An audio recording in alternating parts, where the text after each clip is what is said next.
vinyl guru.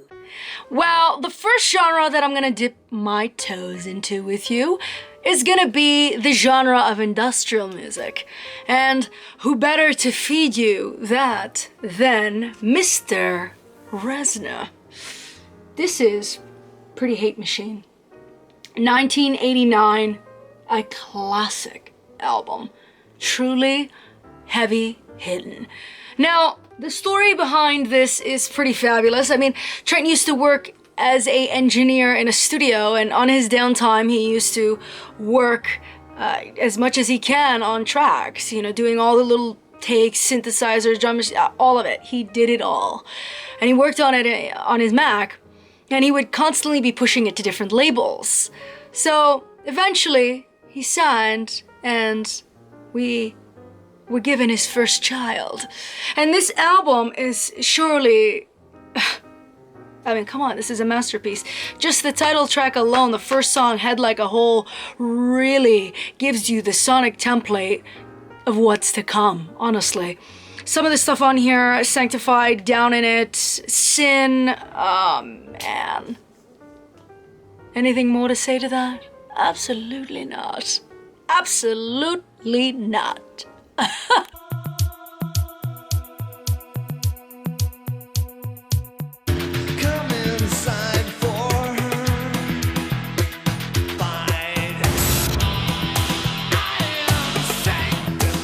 Alright, the next one here is gonna be the world of hip-hop. Yes. And you can't talk about East Coast hip-hop without talking about a notoriously bad boy. This is Notorious. Biggie, biggie, biggie. Oh, we see just how bad you supposed to be. Cause this is so damn good, honey.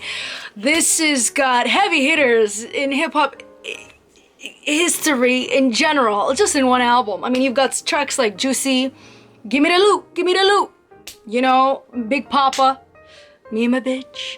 But I have to say, it's recorded wonderfully. And it was recorded in one of my favorite studios ever, the Hit Factory in New York City. Came out in 1993, honey, and it gave you the wonders. Oh, yes, darling. And my favorite song on here is actually a wonderful B-side, but he really nailed B-sides because his B-sides were incredibly dark lyrically and took you to a place with a strange kind of face. Oh, yes. When I die, fuck it, I wanna go to hell. Cause I'm a piece of shit, it ain't hard to I've been considered as the worst.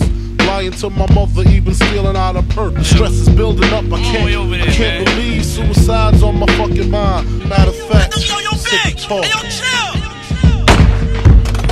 The next genre we're gonna talk about here is gonna be the world of prog music. Oh yes, honey. And some of the best prog came out in my hometown, Canada. In fact, in Toronto, to be specific. Although the drummer of this band was from a little suburb called Hamilton here. But the band I talk about and the album I talk about is 2112. Everyone knows this one. This is the heavy hitter, my dear. 1976. I love the kimono days. I do. Everybody rocked him real good. Even in the metal world. Yes, I'm looking at you, Rob Halford. Anyway, this is a premium era for Rush, and actually quite the scarce time for Rush. This was 1976. This was at a time where their previous album, Caress of Steel, didn't really do so well.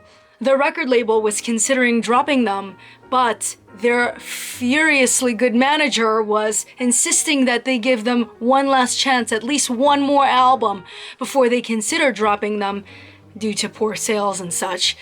And they gave them... Whew! Honey, where does one begin? Where does one begin? Think about it, darlings. How fabulous is it to defy all musical gravity when they demand of you a more commercial, sellable album, yet you give them a song that's 20 minutes about science fiction weirdness. Oh, honey. what can be said about you other than I am rushing to play? Oh yes.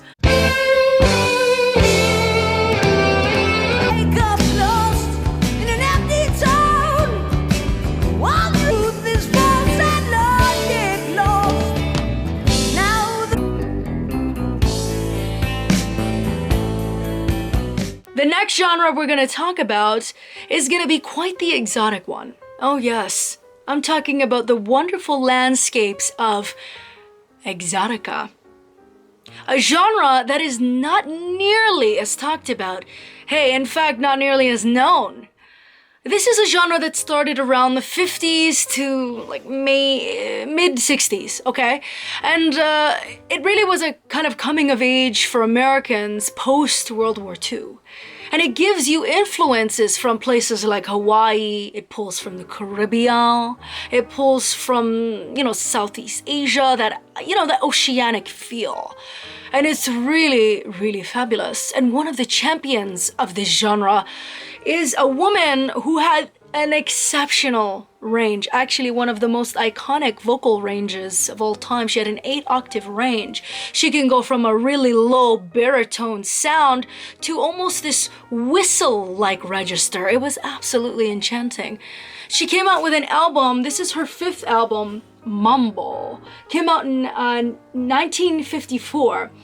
A really amazing ass album, honey. I mean, what can I say? This is it. If you're gonna be new to the genre of exotica, this is the one to swim into, my dears, because look at the hands. The hands. They tell you it all sometimes. Paints an entire picture for you of what's to come.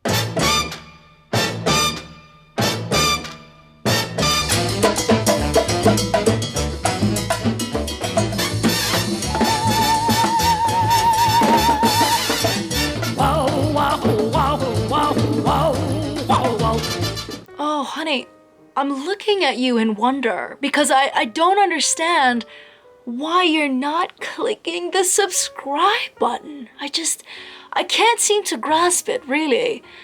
I want to understand. I do, because it's not like I'm not educating you and doing all the fun jingle jangle over here. So make it easy for me to understand and comprehend, honey.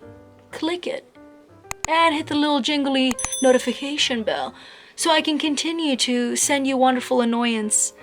I know you love it. Don't fool yourself now. Now, the next genre I'm going to talk to you about is going to be the genre of downtempo. Downtempo is synonymously linked to trip hop because it's extremely similar. The only difference is that trip hop has a little bit more of that earthier, guttural feel. And downtempo sources a little bit more from jazz and soul, but extremely, extremely similar. So similar that they came and cooked up from the same place. Yes, Bristol, I am looking at you, baby. Bristol cooked up the cornerstone of some of the greatest stuff. A group, by the way, and an album that is forever linked to this madness. I mean, if you're gonna get into it, darling, it's gonna be this album right here. Massive Attack's Mezzanine. Amazing stuff. I still remember where I was when I first played this, when I bought that CD in 1998. Oh yes. Oh yes. Truly amazing stuff. This entire album is playable. It isn't all killer, no filler. Yes, it is. It's one of those. A lot of this stuff I'm talking about is, but this one in particular, it segues perfectly. Honestly, this is a killer album. A lot of the stuff on here is exceptional. I'm serious. You've got 3D, which is Roberts. You've got Grant Marshall, who is Daddy G. And you've got Mushroom, Andrew. The three that cooked up Massive Attack, my dear. But there was a lot of tension making this album. So much so that this album almost didn't become a thing. They almost split up because of this. Because Andrew wasn't really liking where Robert and Grant were coming from in terms of the sonic template for this new album. They wanted to separate from that almost urban soul sound that they created previous with songs like Unfinished Symphony and all of that. They wanted to grow into this new thing because they were listened to people like Susie and the Banshees and Gang of Four and Wire, and really influenced by that. I wanted to grab from different places in that way. But a lot of tension. And this was supposed to actually come out 6 months before it really did come out. And it just took that long because they constantly were tweaking at it, fucking it up a little bit, unnecessarily, my dear. But regardless, we still got that magnetism. We still were won over. Oh yes, this is going to be Mezzanine.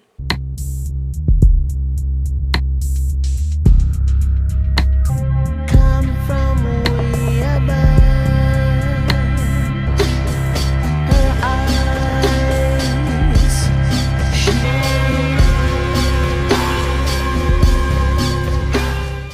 Next up, genre is disco. I can already feel your pointy fingers flowing and going, honey. And this next act is gonna be an international act, came originally from Jamaica, but they were cooked up in West Germany by this amazing wizard, Frank Farian. Yes, sounds kind of like somebody made up in Rocky Horror, I know, but amazing, amazing stuff. This is Boney M. Night Flight in Venus. This came out in 1978. This is their third album. Really, really good stuff, darling. Really. This has got some amazing stuff. Some of their classics. I mean, you've got Rasputin. You've got Rivers of Babylon. Really, really great stuff. Wunderschön, ja? Bitteschön, wunderschön. Lovely. I love the Germans. I love the Germans.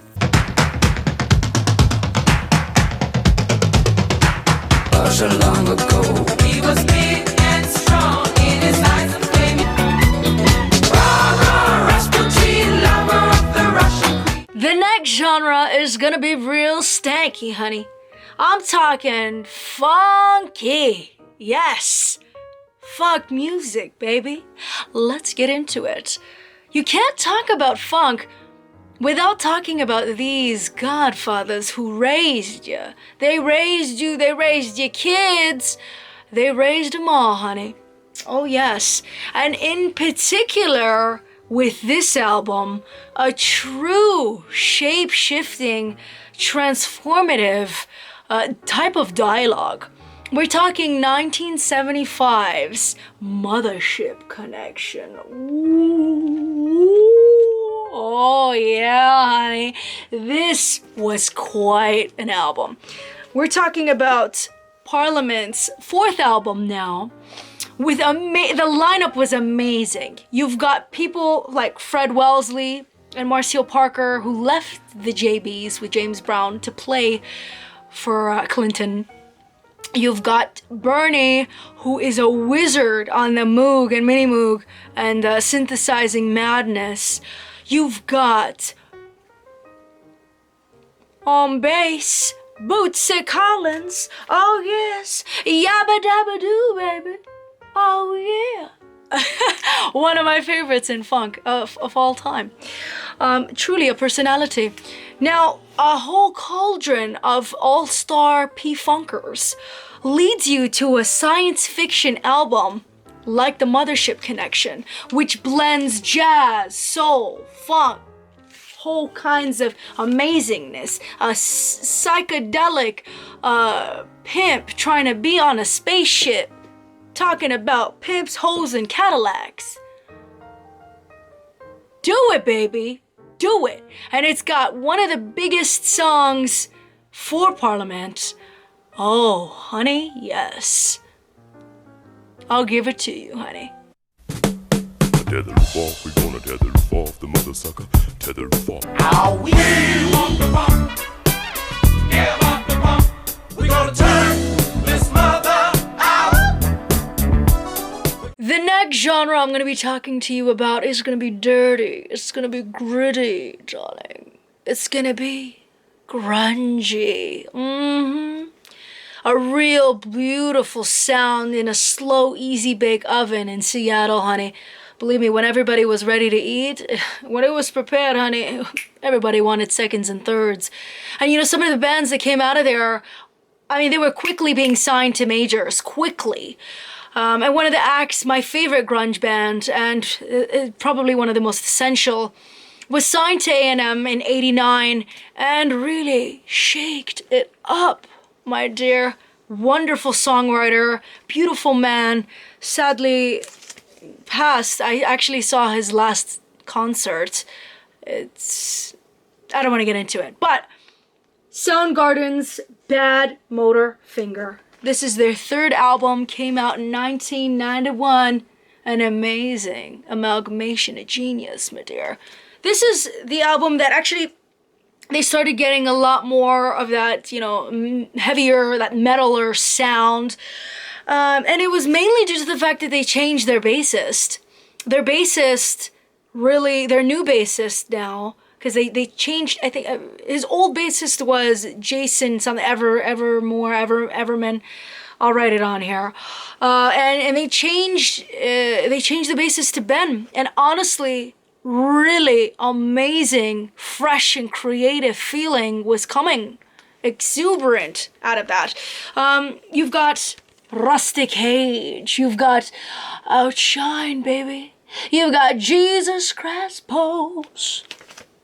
Come on, this is classic grunge. This album shook it up, my dear. Shook it up.